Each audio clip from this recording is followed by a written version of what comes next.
ஒன்று. கர்த்தருக்கு புதுப்பாட்டை பாடுங்கள், அவர் அதிசயங்களைச் செய்திருக்கிறார், அவருடைய வலதுகரமும் அவருடைய பரிசுத்த புயமும் இரட்சிப்பை உண்டாக்கினது. 2. கர்த்தர் தமது இரட்சிப்பை பிரஸ்தாபமாக்கி தமது நீதியை ஜாதிகளுடைய கண்களுக்கு முன்பாக விளங்கப்பண்ணினார்.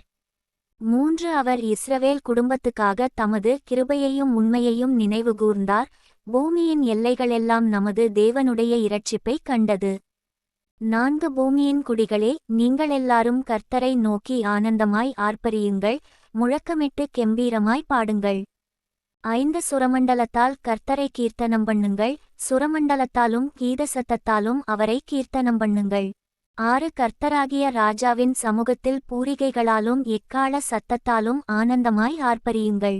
7. சமுத்திரமும் அதின் நிறைவும் பூச்சக்கரமும் அதின் குடிகளும் முழங்குவதாக.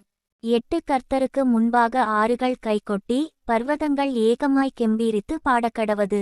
9. அவர் பூமியை நியாயந்தீர்க்க வருகிறார், பூலோகத்தை நீதியோடும் ஜனங்களை நிதானத்தோடும் நியாயந்தீர்ப்பார்.